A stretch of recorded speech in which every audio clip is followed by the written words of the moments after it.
Bismillahirrahmanirrahim. Assalamualaikum warahmatullahi wabarakatuh.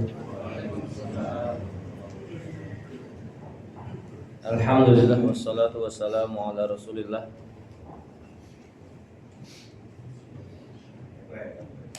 Turun.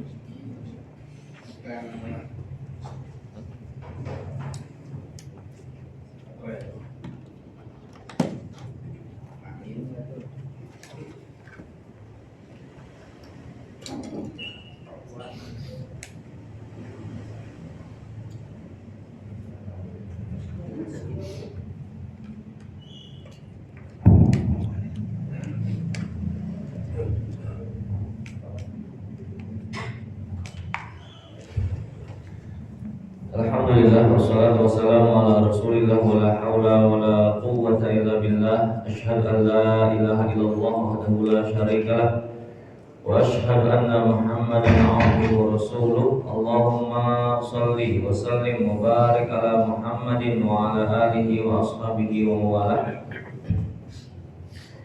Rabbi shrah li sadri wa yassir li amri wahlul 'uqdatam min lisani yafqahu qawli. Allahumma la sahla illa ma ja'altahu sahla wa anta taj'alul hazna idza syi'ta sahla. Allahumma inna nas'aluka 'ilman nafi'an wa rizqan thayyiban wa amalan mutaqabbalan.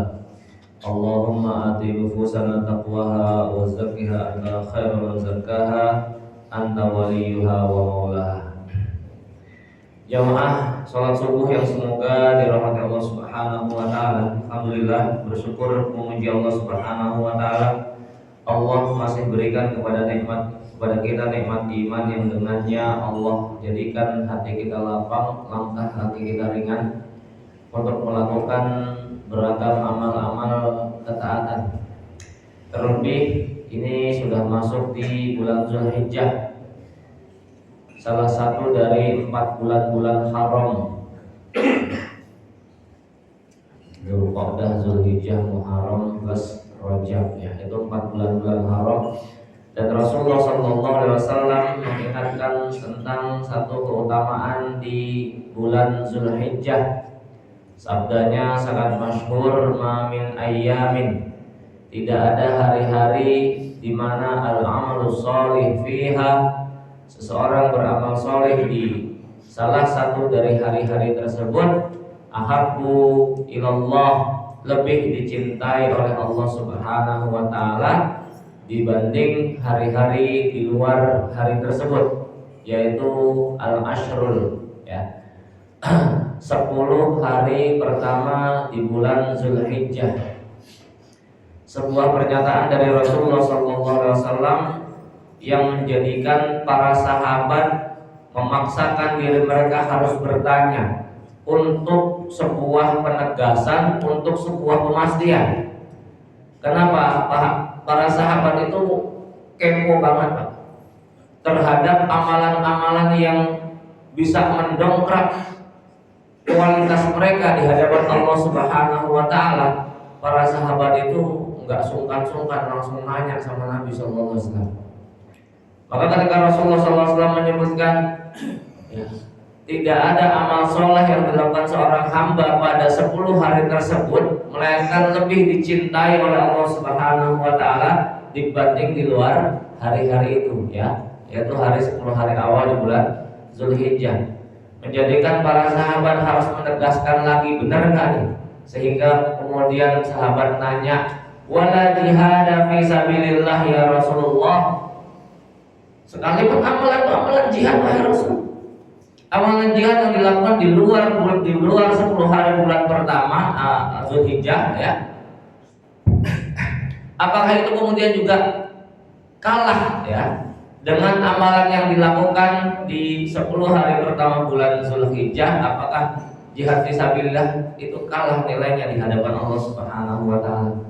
Rasul sampai kemudian menegaskan, wala jihadu fisabilillah, sekalipun amalan itu adalah amalan jihad fisabilillah, illa, kecuali, dan pengecualiannya hanya satu tok, ya, amalannya, illa rajulun kharaja bi nafsihi wa malihi wa lam yarji minhu syai'an aw ma qala Rasulullah.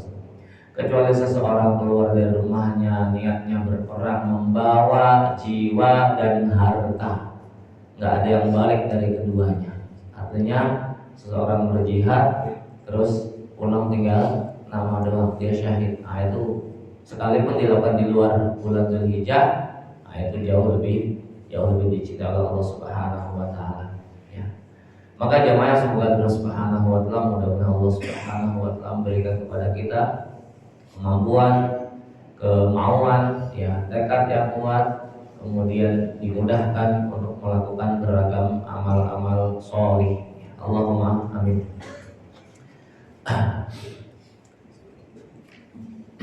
Melanjutkan kajian tadabbur kisah Nabawi ya, sebuah kisah yang Rasulullah SAW sampaikan melalui lisan yang mulia, di mana setiap kisah-kisah yang Rasulullah SAW sampaikan selalu mengandung ibrah, pembelajaran berharga.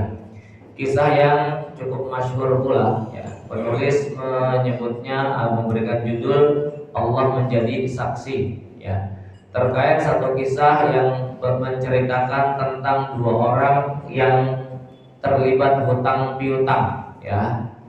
Ini teks hadisnya kalau nggak salah pertemuan kemarin kita sudah sampaikan ya, tinggal berbicara tentang ibrah dan hikmah di balik peristiwa tersebut.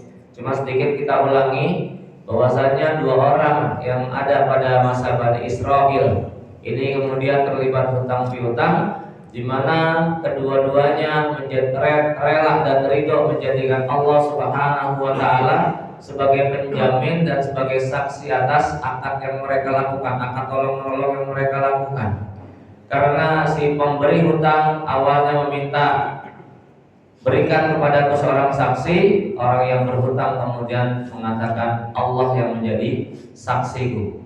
Lalu kemudian si piutang tadi ya, si A itu kemudian mengatakan baik, aku ridho Allah menjadi saksi. Kalau begitu berikan aku seorang penjamin. Si B mengatakan Allah yang memberikan jaminan. Si A mengatakan aku ridho menjadikan Allah sebagai penjamin.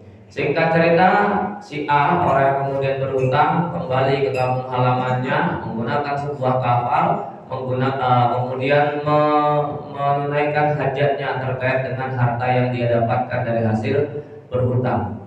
Lantaran sudah terjadi akad, kemudian perjanjian kapan hendak ditunaikan, kapan hendak dilunasi hutang tersebut, maka ketika mendekati jatuh tempo, si A ini kemudian bertekad untuk mengembalikan, dia berupaya mencari kendaraan yang bisa menghantarkan dirinya untuk bertemu dengan si B dalam rangka menunaikan hutangnya, karena sudah jatuh tempo dan gak tanggung-tanggung hutangnya Pak ya.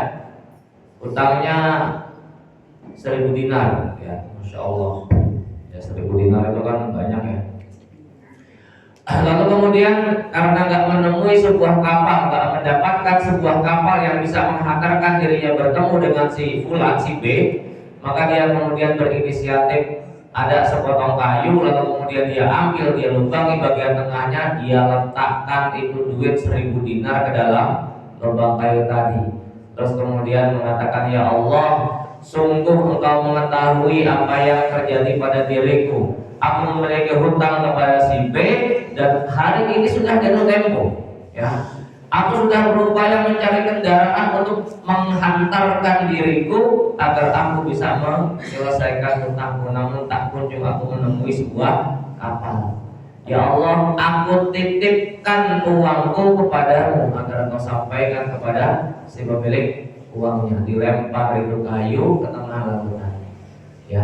Di sisi lain, di seberang lautan sana, itu si B lantaran juga ingat dengan janji si A, dia nunggu di tepi pantai ya. Kemudian berharap ada sebuah kapal yang kemudian datang menghantarkan uang miliknya. Ditunggu gak kunjung ada kapal datang. Ketika hendak pulang, dia melihat sebuah potongan kayu. Tujuan untuk ngambil kayu buat kayu bakar. Begitu dibelah, ternyata ada duit beserta surat ya, Masya Allah. Singkat cerita, hutangnya lunas ya. Kemudian ketika si A ini sudah punya kesempatan, ada waktu lagi buat berangkat, maka dia kemudian berangkat menggunakan kapal menemui si B. Karena khawatir uang yang dulu dititipkan dengan perantara sepotong kayu tadi itu nggak sampai, maka dia kemudian juga bawa duit spare ya, sama 100 dinar lagi ya. Kata si B kemudian mengatakan, demi Allah aku sudah berusaha saat itu, saat hutangku jatuh tempo untuk menyelesaikan, namun aku tidak mendapatkan sebuah kendaraan yang menghantarkan aku padamu. Baru sekarang aku bisa dapat kendaraan. Khawatir kemudian uang itu nggak sampai, nih tak bayar lagi. Kata si B, Allah telah menyampaikan apa yang menjadi hajat kamu, bahwa kembali uang kamu yang 1000 dinar, karena 1000 dinar pertama yang kamu kirimkan kepadaku sudah aku terima. Sebuah kisah kalau ditarik hari ini itu bohong banget gitu ya. Siapa pula ada hari ini orang mau nitipin duit lewat benda mati gitu kan? Tidak ada. Kalau itu terjadi hari ini mungkin dianggap gila gitu. Dan kalau ini bukan tidak keluar dari lisan Nabi Sallallahu Alaihi Wasallam, maka kisah ini hanya akan dianggap sebagai sebuah dongeng penghantar tidur. Namun menjadi berbeda karena yang menyampaikan kisah tersebut adalah Shadiqul Masduq ya, orang yang benar dan dibenarkan, seorang yang jujur terpercaya Muhammad Sallallahu Alaihi Wasallam. Maka semustahil apapun akal kita kemudian memahaminya, tetap iman kita harus menerima kisah semacam itu. Karena di balik peristiwa itu akan banyak hikmah yang kemudian Allah Subhanahu wa taala hadirkan. Hikmah terbesarnya ya, di antara sekian banyak hikmah, terkadang Allah Subhanahu wa taala menundukkan sebagian makhluknya untuk kepentingan sebagian hambanya. Ya. Jamaah salat subuh yang semoga dari Allah Subhanahu wa taala. Alam semesta ini di antara tujuan Allah kemudian menciptakan seluruh alam semesta, matahari, bulan, bintang-bintang, udara, angin, air, hutan, tanah, lautan, dan semua apa yang ada di dalamnya. Hutan dan semua apa yang kemudian bisa dimanfaatkan, binatang-binatang ternak, itu tujuannya adalah untuk menjadi fasilitas kehidupan bagi manusia. Ya. Maka tidak ada satupun makhluk yang Allah ciptakan sia-sia. Itu kalau ketemu sama manusia mesti bisa dimanfaatkan. Karena memang Allah berikan akal yang banyak kepada manusia, yang nyaris tidak ada semua makhluk yang Allah ciptakan di alam semesta ini kalau kepegang sama manusia itu mesti bisa dimanfaatkan. Ya. Karena memang di antara tujuannya Allah ciptakan semua fasilitas dunia ini untuk keperluan manusia. Allah tundukkan itu semua untuk keperluan manusia. Bahkan sesuatu yang kemudian dianggap mustahil, secara logika tidak ada benda-benda berat itu mampu mengapung di atas air. Besi, namanya kapal laut itu rata-rata itu besi-besi semua. Kapal tongkang, kapal tanker, ya, kapal feri itu dominan lebih pada besi, kayunya mah dikit. Tapi lihat sebesar itu kemudian mampu mengapung. Siapa yang menjadikan mengapung? Allah Subhanahu wa taala. Insyaallah. Maka jemaah yang semoga Allah Subhanahu wa taala, karena Allah menjadikan seluruh alam semesta ini sebagai fasilitas bagi kehidupan manusia di dunia, terkadang Allah tundukkan sebagian makhluknya kepada hamba-hambanya yang solih. Terlebih memang Allah menjadikan bumi ini diwariskan kepada hamba-hamba yang solih. Maka tak sedikit hamba-hamba Allah yang soleh itu Allah berikan kepadanya. Ya kalau itu kalangan para nabi itu menjadi mukjizat, kalau itu kalangan para wali itu menjadi karomah gitu ya. Yang itu Allah tundukkan untuk orang tersebut. Gak cuma dalam hadis ini saja. Allah tundukkan berangkat dari keimanan kedua orang tadi kepada Allah, ridhonya keduanya kepada Allah Subhanahu wa taala. Allah tundukkan angin dan lautan untuk kemudian menghantarkan uang itu kepada pemiliknya. Ya. Dan banyak kisah-kisah serupa yang kemudian ini kisah-kisah nyata pernah terjadi karena menyampaikan Rasulullah SAW. Allah tundukkan makhluk besar kepada keinginan manusia. Masya Allah.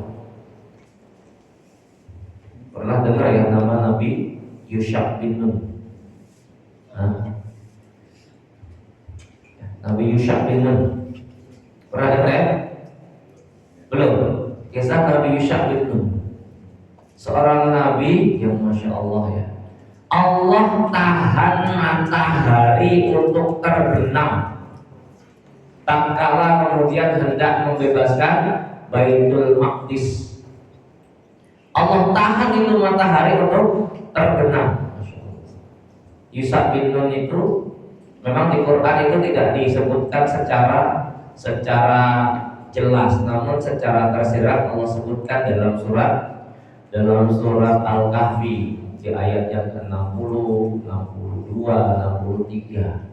Wa idh qala Musa li fatahu, dan ingatlah ketika Nabi Musa berkata kepada fatahu, ya, pembantunya atau kemudian orang yang membersamainya. Fatah di situ para ulama kemudian menyebutkan itu adalah Yusha bin Nun, ya. Hidup semasa dengan Nabi Musa alaihissalam. Pasca wafatnya Nabi Musa alaihissalam, beliau kemudian yang memimpin Bani Israel. Yusha bin Nun ini keturunan dari Nabi Yusuf alaihissalam. Yusha bin Nun bin Afarim bin Yusuf, dia cucunya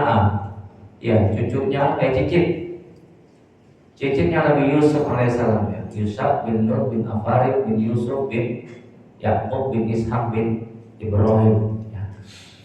Cicitnya Nabi Yusuf alaihissalam membersamai Nabi Musa dalam perjalanannya mencari ilmu hingga kemudian berjumpa dengan Nabi Khadir, ya. Dimana ketika Allah bercerita tentang Nabi Khadir, Yusha bin Nun ini tidak disebutkan lagi, ya. Berjumpanya Musa dengan Nabi Khadir atau Khidir, ya. Itu kemudian di dalam ayat itu Allah kemudian menyebutkan hanya dua orang, ya. Dua orang. Fantolakoh itu kan fiil kata kerja untuk dua orang, sehingga di situ otomatis Yusha bin Nun sudah tidak lagi membersamai Nabi Musa tatkala kemudian berangkat untuk mencari ilmu bertemu dengan Nabi Khadir, ya. Pasca kemudian wafatnya Nabi Musa alaihissalam, ya, lantaran pembangkangan Bani Israel, ya. Bani Israel ketika diperintahkan oleh Allah untuk kemudian masuk ke Baitul Maqdis, ini dalam masanya Nabi Musa, ya. Mereka mengatakan, ya Musa, inna fiha qauman jabbarina wa inna lan nadkhulaha hatta yakhruju minha fa yakhruju minha fa inna dahil. Wahai Musa, di dalam Baitul Maqdis itu ada kaum yang jabbar, kami enggak bakal masuk sampai mereka keluar, ya.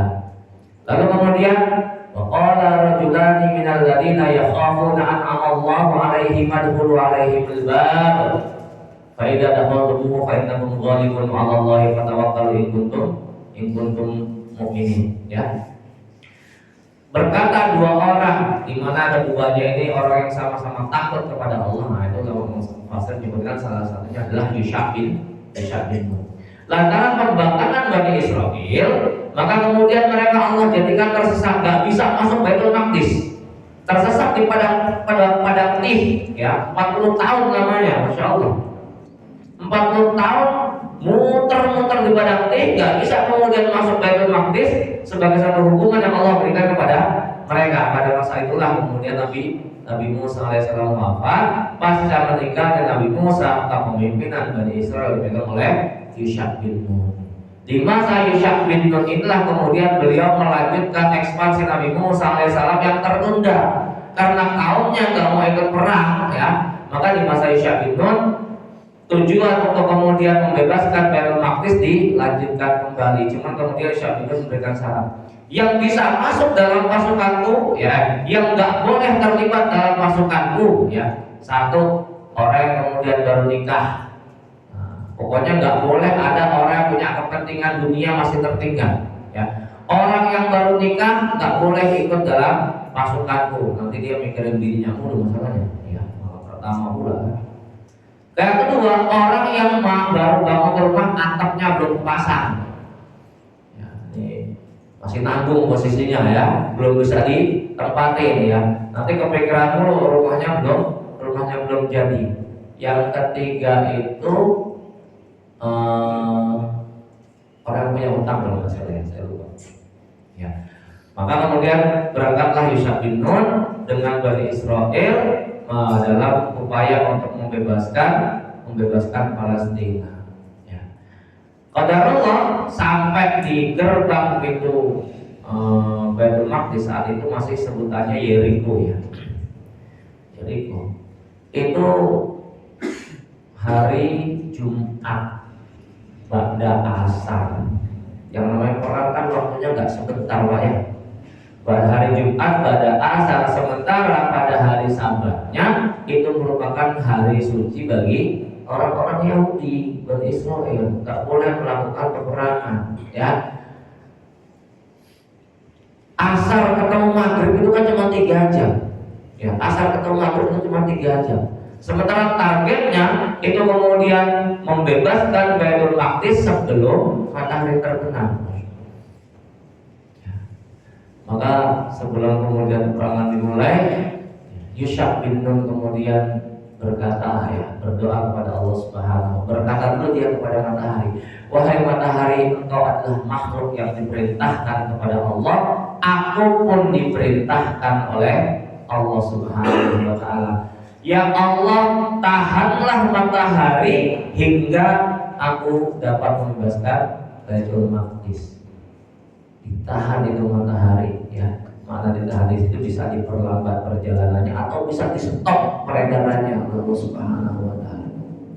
Bayangkan Pak ya, sesuatu yang ini kalau nggak keluar dari lisan Nabi kayak dongeng gitu ya. Matahari tahan gitu. Tapi nggak sedikit kisah-kisah tersebut yang kemudian menyebutkan terkadang Allah Subhanahu wa taala menundukkan sebagian makhluknya itu sesuai dengan kepentingan manusia, khususnya orang-orang soleh ya. Maka singkat cerita kemudian Baitul Maqdis mampu dibebaskan oleh Yushab bin Nun. Mereka mendapatkan harta ghanimah yang banyak. Cuma ingat harta ghanimah itu hanya dihalalkan oleh Allah untuk umat Muhammad. Bagi umatnya Nabi Musa itu nggak ada dihalalkan. Ya, harta ghanimah itu dikumpulkan, ya nunggu kemudian api yang menyambar. Api datang tapi lewat doang. Seharusnya aku ini nyamber semua harta ghanimah tersebut. Yushab itu tahu ini mesti ada yang berbuat gulul ini, ada yang nilep harta ghanimah. Ya maka kemudian kepala sukunya dibayar semua, disumpah semua. Dari sekian banyak kepala suku ada salah satu kepala suku yang tangannya nempel sama tangannya Yushab bin Nun.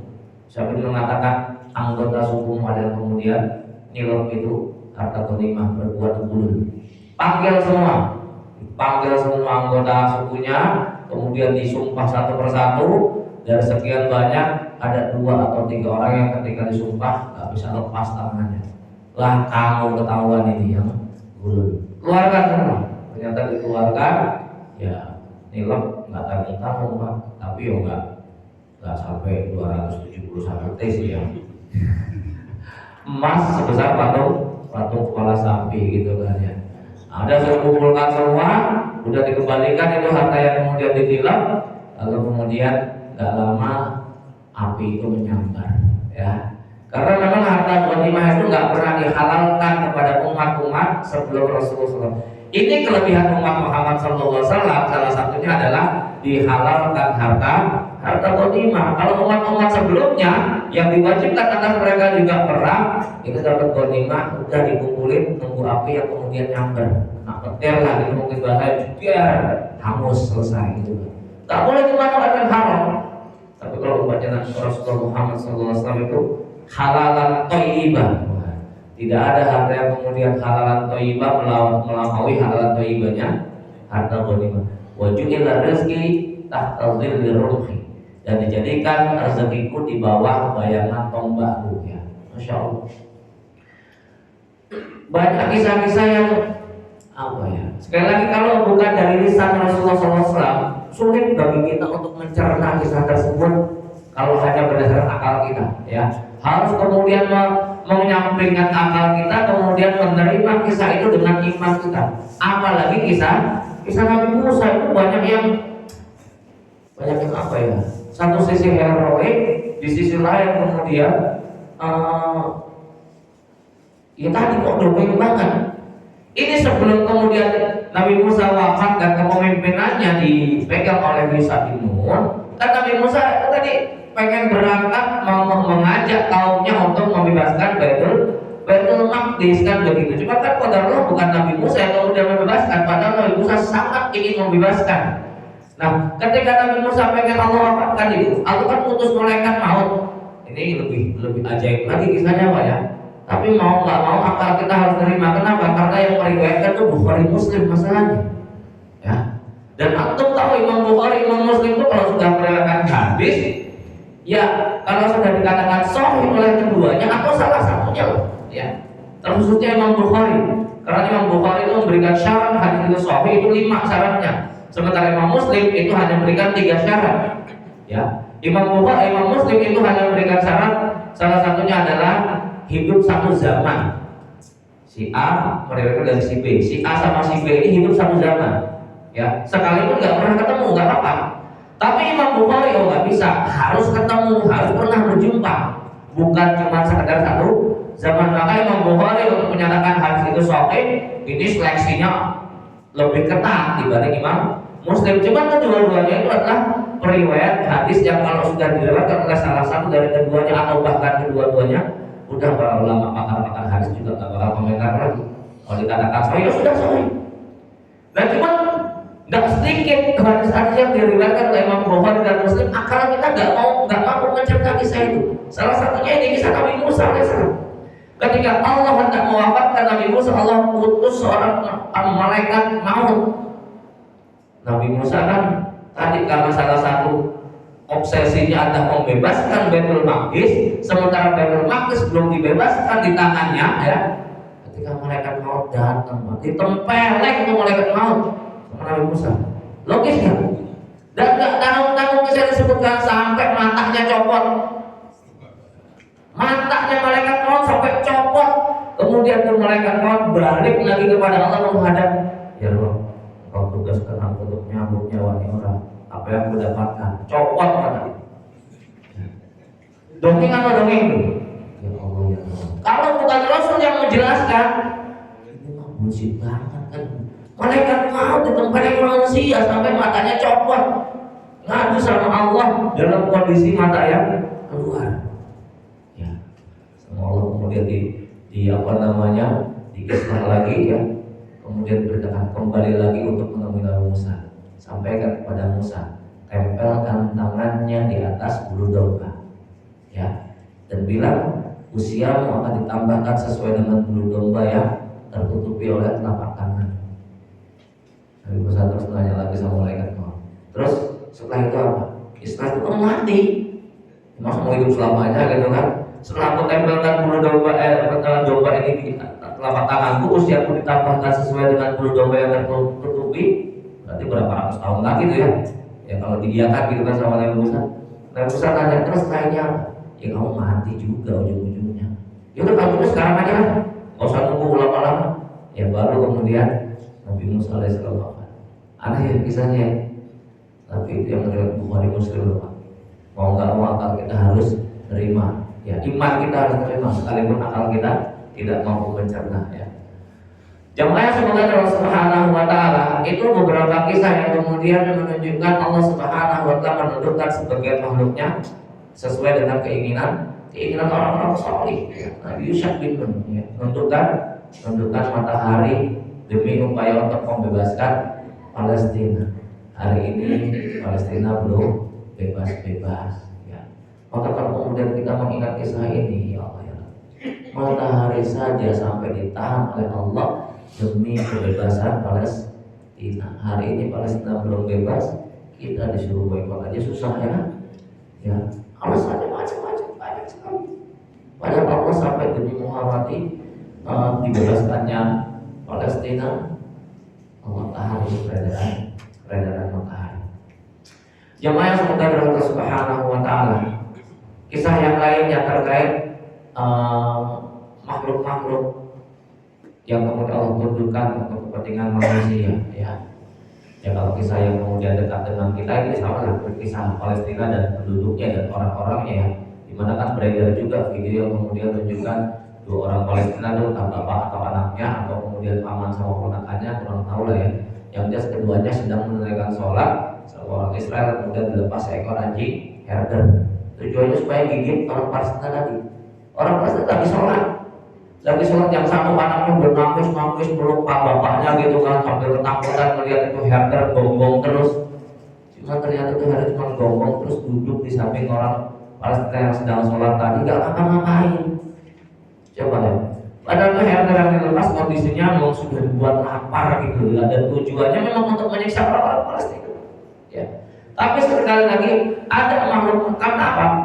Tadi kita katakan semua makhluk yang Allah ciptakan itu tujuannya untuk melayani kepentingan manusia, tanpa terkecuali. Ya. Semuanya tujuannya adalah untuk kepentingan manusia, di mana Allah perintahkan agar manusia ini menjadi khalifah fil ardh, mengelola seluruh kehidupan di dunia. Tujuannya adalah untuk mencari ridho Allah Subhanahu wa taala. Ya. Maka semua makhluk-makhluk itu sebagian dari Allah tentukan kepada sebagian hamba-hambanya yang soleh. Umar bin Abdul Aziz, itu juga nggak kalah heroiknya, cicit dari Umar bin Khattab radhiyallahu dari jalur laki-laki perempuan ya. Masyhur dikenal sebagai Khalifah kelima karena memang pemerintahan beliau betul-betul mengikuti sistem yang kemudian pernah berlaku pada masa Khulafaur Rasyidin. Khulafaur Rasyidin, 4 khalifah dalam Islam, memerintah sesuai dengan sunnah Rasulullah SAW, betul-betul menjaga ya. Pasca wafatnya Ali radhiyallahu anhu, maka kemudian kekuasaan berpindah ke Bani Umayyah, dimulai dari Muawiyah bin Abi Sufyan, turun terus ke anaknya Yazid bin Muawiyah, turun lagi ke anggota keluarganya ya. Maka dari mulai masa Muawiyah itu kemudian catatan sejarah menyebutnya sebagai masa kerajaan, tidak disebut sebagai masa kekhilafahan ya, sekalipun tetap penguasa disebut sebagai khalifah, namun penyebutannya kerajaan ya. Nah, banyak khalifah-khalifah Islam setelah Ali bin Abi Thalib, setelah Muawiyah itu yang kemudian mereka hidup glamor ya, karena memang dunia itu betul-betul Allah bukakan, ekspansi peperangan ini menyebar ya, untuk kemudian meluaskan dakwah. Dan kita tahu kalau habis perang itu gonimanya nggak tanggung-tanggung Pak, di satu kota jadi gonimah semua ya kan, jadi harta milik kaum muslimin. Allah bukakan dunia selebar-lebarnya sehingga tidak sedikit para penguasa yang kemudian bersikap foya-foya terhadap harta dunia tersebut ya. Maka ketika kemudian Umar bin Abdul Aziz diangkat sebagai khalifah, beliau kemudian melakukan hal yang tidak dilakukan oleh khalifah-khalifah sebelumnya ya, yaitu mengembalikan sikap zuhud terkhusus kepada para petinggi negara ya. Maka di masa beliau ini hanya 2 tahun sekian bulan Pak ya, hanya 2 tahun sekian bulan itu kemudian Masya Allah ya, dunia betul-betul makmur. Bahkan kontrak kerjanya bukan hanya kepada manusia, termasuk binatang-binatang buas pun itu terkena kontrak kerja. Apa? Ya, selama masa pemerintahan Umar bin Abdul Aziz tidak boleh ada ternak atau kemudian hewan gembalaan yang diterkam serigala liar. Gak ada satupun hewan gembalaan manusia yang kemudian kok mati diterkam binatang buas, itu gak ada. Maka ketika kemudian seorang anak pengembala pulang ke rumahnya nangis, ngomong sama bapaknya, ya ditanya sama bapaknya, kenapa kamu nangis? Kambingku dimakan serigala. Itu bapaknya gak sedih melihat kambingnya dimakan serigala, tapi langsung makdep, ini mesti terjadi sesuatu di ibu kota. Dia berangkat ke ibu kota, betul saja ternyata Umar bin Abdul Aziz sudah wafat. Lah kok indikasinya kambing dimakan serigala? Di semasa pemerintahannya kambing serigala dilarang untuk makan kambing itu, untuk makan kambing ternak hewan ya, hewan ternak manusia. Nggak boleh kok serigala makan ternaknya manusia, itu nggak boleh ya. Maka lantaran Umar bin Abdul Aziz sudah wafat, kontrak kerjanya dengan semua binatang-binatang juga terputus kan. Serigala hanya makan itu binatang ternaknya warga. Coba bayangkan ya, Masya Allah.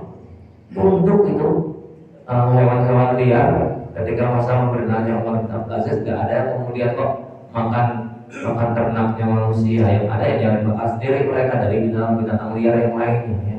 Masya Allah. Ini kisah-kisah semacam ini. Artinya begini, kualitas iman yang Allah berikan kepada seseorang, keimanan, keyakinan, ya, kemudian tawakal, sandaran yang betul-betul kepada Allah Subhanahu wa taala, itu menjadikan Allah Subhanahu wa taala menunjukkan sebagian makhluknya sesuai dengan keinginan hamba soleh tadi. Ya. Maka jemaah semoga Allah Subhanahu wa taala kisah-kisah ini memberikan inspirasi kepada kita atau kemudian memberikan keyakinan tambahan kepada kita ya. Jaminan yang Allah berikan kepada seorang hamba ketika menyandarkan dirinya hanya kepada Allah, wa may yatawakkal 'alallahi fahuwa hasbuh. Barang siapa yang bertawakal kepada Allah, maka Allah akan cukupkan semua kebutuhannya. Ya.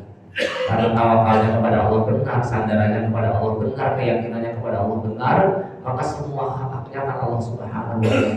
Itu terkait dengan orang yang kemudian berhutang tadi, ya kan? Lantaran benarnya niatnya ketika berhutang, betul-betul bertekad ingin mengembalikan, Allah mudahkan sekalipun secara zahir itu sulit untuk dilakukan ya.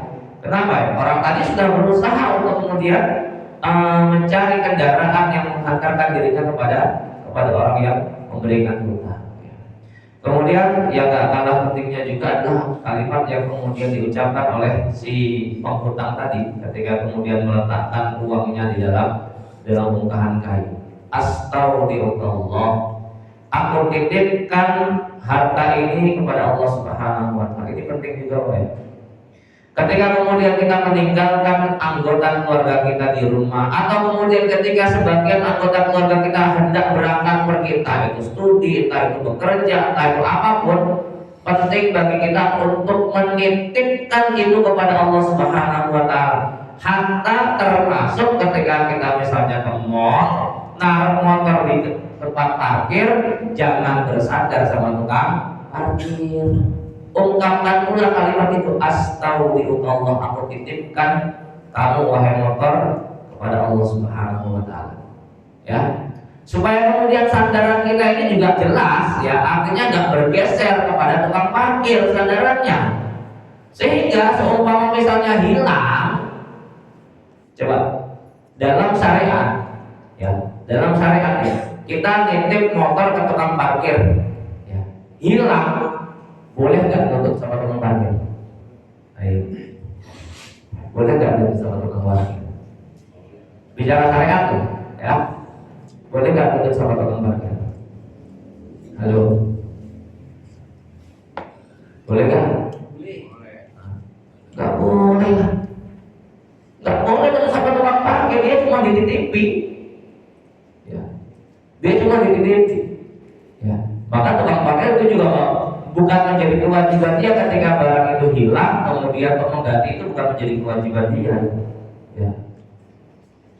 Konteks syariatnya begitu ya. Maka jangan sampai kemudian menyandarkan titipan itu kepada manusia. Tetap ada ungkapan yang kemudian kita sampaikan, astagfirullah. Meninggalkan keluarga di rumah itu juga kayak begitu ya. Atau kemudian anak kita pengen balik pondok nih ya, kemudian titip kata di konsul atau mungkin titip travel atau apa segala macam, jangan lupa astaghfirullah, aku titipkan kamu kepada Allah Subhanahu wa taala, supaya satu hati kita juga lebih merasa nyaman, tentram. Kenapa? Kita menitipkan sesuatu kepada zat yang senantiasa menjaga ya.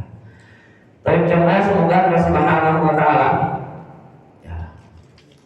sedikit masuk kisah berikutnya ya.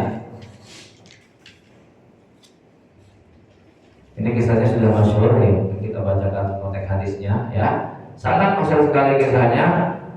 Orang mendapatkan ampunan lantaran memberi minum seekor anjing. Ada dua versi kisahnya. Satu yang menyebutkan itu laki-laki, yang kedua menyebutkan itu perempuan. Dan sama-sama terjadi di masa Bani Israil. An Abi Hurairah radhiyallahu anhu, dari Abu Hurairah radhiyallahu anhu, Nabi sallallahu alaihi wasallam bahwasanya Nabi sallallahu alaihi wasallam bersabda, baina rajulun bi thariqin, ada seseorang sedang berjalan ya, sedang melakukan perjalanan. Ishtadda alaihi al-atashu, kemudian dia merasakan rasa haus yang amat sangat, dahaga yang amat sangat. Fawajada bi'ran, lalu mendapati sebuah sumur. Jadi kalau masa lalu itu juga banyak orang-orang kemudian menggali sumur di tengah-tengah padang pasir. Salah satu tujuannya apa? Karena itu biasa dilintasi manusia, kemudian bisa dimanfaatkan sumber airnya ya. Fanazala fiha, lalu kemudian dia masuk ke dalam sumur tersebut. Fasyariba, kemudian dia minum. Summa kharaja, lalu kemudian keluar lagi. Faida kalba yalhas. Ketika keluar di bibir sumur, dia melihat seekor anjing sedang menjulurkan lidahnya. Ya kulus surah, kemudian jilat-jilat pasir, gitu kan? Minal atasi, lantaran saking kehausannya. Haus jilat pasir ditambah seret ya. Faqala ar-rajul, kemudian laki-laki tadi, orang tadi kemudian berkata, laqad balagha hadzal qalba min al-'atshi mislu alladhi kana balagha minni. Ya Allah, nih anjing merasakan haus banget sama kayak tadi aku juga merasakan haus yang sama. Fanazala bi'ra, lalu kemudian orang tadi masuk ke dalam sumur lagi. Famala khuffahu ma'an, lalu tadi kemudian dia memenuhi atau mengisi khuffahu, khuf ya, sepatu kulit, karena sepatunya kulit ya, itu kan nampung air Pak ya, jadi gak rembes itu airnya. Famala khuffahu ma'an, lalu kemudian dia memenuhi khufnya, terumpahnya, sepatu kulitnya itu dengan air ya. Fasaqal kalba, lalu kemudian dia memberikan minum sang anjing tadi. Fasyaqarallahu lahu faghfaralah. Lihat ya, Allah lalu kemudian bersyukur atau berterima kasih kepada orang itu, lalu kemudian mengampuni dosa-dosanya. Yang menarik juga nih, para sahabat kemudian nanya, ya Rasulullah, wahai Rasulullah, wa inna lana fil bahami la ajran. Ini para sahabat, nanti kita katakan para sahabat itu keponya luar biasa Pak. Dengan sabda-sabda yang Rasulullah sampaikan, para sahabat itu keponya luar biasa. Kenapa? Terkadang saking takjubnya sampai kemudian tadi keluar pertanyaan-pertanyaan. Sama pertanyaan juga kayak begitu. Ketika Rasul menceritakan seseorang kok diampuni oleh Allah gara-gara kemudian kasih minum seekor anjing, ya, para sahabat kemudian nanya, ya Rasulullah, ya Rasulullah, wa inna lana fil bahaimi la ajron. Wahai Rasul, apakah kami juga akan dapat pahala kalau kemudian kami ngurus binatang ternak kami?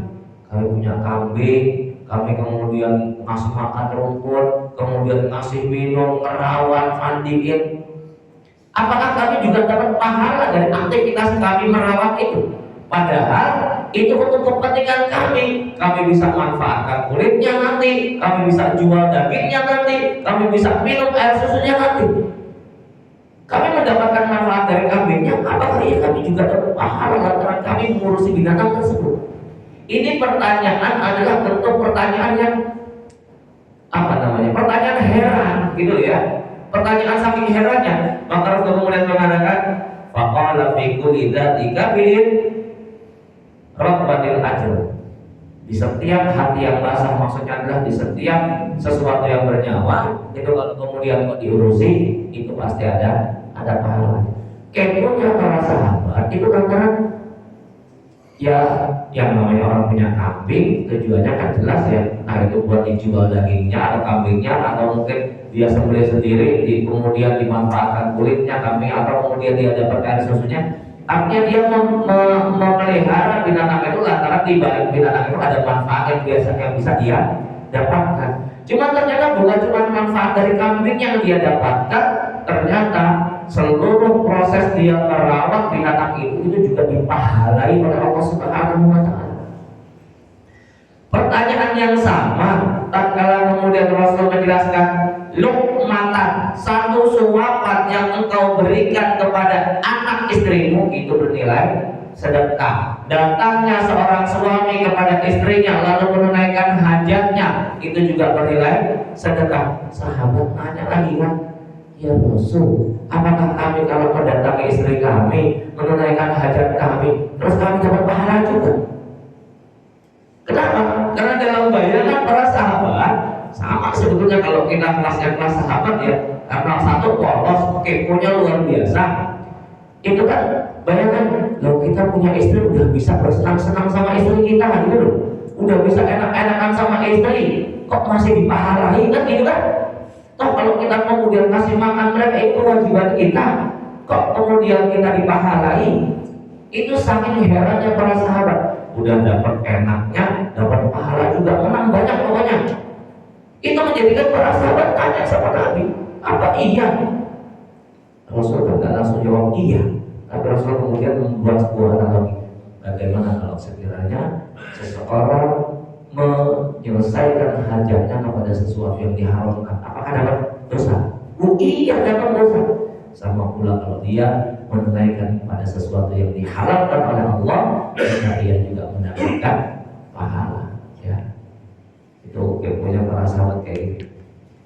Kemudian wa fi riwayat, dalam riwayat Al-Bukhari, dalam riwayat Bukhari, fasyakarallahu lahu wa adkhalahul jannah. Ini ada beberapa versi tadi kan, fasyakarallahu lahu faghfara lahu, ya. Allah berterima kasih kepadanya lalu Allah mengampuninya. Ini versi Bukhari, fasyakarallahu lahu wa adkhalahul jannah. Allah bersyukur kepadanya lalu kemudian memasukkannya ke dalam jannah. Wa fi riwayat di Bukhari wa Muslim, sementara dalam riwayat Bukhari dan riwayat Muslim, riwayat muttafaqun alaih, ini versinya adalah versi yang perempuan. Wa bainama kalbun yatifu biraqib bihi. Ada seekor anjing yang kemudian dia menjulurkan lidahnya karena saking kehausannya, ya. Qad kada yaqtuluhul atasyu, hampir saja dia mati lantaran mati kehausan. Idra'athu baghiyun min baghaya Bani Israil. Kemudian ternyata ada seorang wanita pelacur, ya, nyebutnya baghiyun min baghaya. Idra'athu, ini fi'il anas, ya, kata kerja untuk perempuan. Ter'athu berarti seorang wanita, baghiyun melampaui batas. Kalau nyebutannya baghiyun maknanya mesti kepada arah pezina, ya. Min baghaya, dari sekian banyak pelacur Bani Israel, ya. Sebagian dari pelacur Bani Israel, fanaza'at mauqaha fashtaqat lahu bihi fasaqathu faghfira laha bihi. Lalu kemudian dia turun masuk dalam sumur, ngambil pakai terompahnya, lalu kemudian ngasih minum anjing tadi. Allah pun kemudian mengampuni dosa-dosanya, ya. Masya Allah. Catatan, ya, kalau kisah semacam ini gegara sebuah amal yang dalam pandangan manusia itu remeh, Allah kemudian lalu mengampuni dosanya. Catatan, ingat, orang tersebut seorang muslim atau muslimah, ya. Wanita pezina tadi memang dia pezina, dosa zina itu gede banget dosanya, ya. Jadi antara gambaran yang Allah berikan kepada Rasulullah SAW tatkala Rasul Mi'raj, kata Rasul ketika Mi'raj diperlihatkan dan orang-orang dalam neraka, termasuk hukuman orang yang berzina. Rasul diperlihatkan apa hukumannya? Apa siksanya? Siksanya Rasul diperlihatkan, itu orang di hadapan orang tersebut Allah berikan ada daging seger, ada daging busuk. Ini seger merah corona pokoknya, sampingnya kirinya daging busuk dibelatungin bernaan. Tapi sama tuh orang yang diambil daging yang busuk makan. Sebuah gambaran yang sempurna untuk menggambarkan para pezina, di mana mereka lebih memilih daging yang haram padahal Allah berikan daging yang halal berupa istrinya, ya. Masya Allah, ya. Sesuai saja. Itu kemudian gambaran yang Allah berikan kepada Rasulullah SAW bagi seorang pezina. Ya, ini menunjukkan betapa besarnya dosa zina itu, ya. Cuma ternyata, masya Allah, sekali lagi, sekalipun wanita tadi adalah wanita pezina, cuma secara status keimanan dia seorang mukminah, seorang muslimah, ya. Maka gegara itu tadi Allah kemudian bersyukur lalu kemudian mengampuni dosa si wanita tadi. Kalau dia seorang musyrik ya nggak mungkin diampuni karena sudah final kalau musyrik, ya. Allah kemudian mengampuni dosa wanita tadi, ya. Ini jamaah yang semoga Allah Subhanahu wa taala hikmahnya, insyaallah dalam pertemuan berikutnya kita akan berbicara tentang kisah yang ini, ya. Baik, demikian ya, mudah-mudahan kajian kita di pagi ini diridhoi Allah Subhanahu wa taala dan menjadikan kita bertambah ilmu kita, bertambah keimanan kita dan memperkuat keyakinan yang kemudian kita miliki. Sampai kisah-kisah itu juga satu sisi menjadi hiburan, di sisi lain menjadi penguat ya. Karena tidak ada pembelajaran terbaik kecuali dengan cara berkisah. Maka Allah banyak sebutkan di dalam ayat-ayat Al-Qur'an yang kemudian itu isinya cerita. Ya,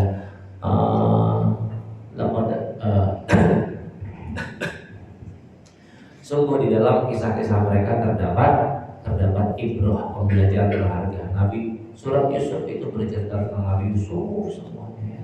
Surat Qasas juga bercerita tentang Nabi Musa, Toha juga bercerita tentang Nabi Musa, Nabi Ibrahim. Dan sepertiga Al-Quran itu isinya adalah cerita. Baik, jemaah yang semoga dalam Subhanahu wa taala demikian ya, mudah-mudahan Allah mudahkan segala urusan kita.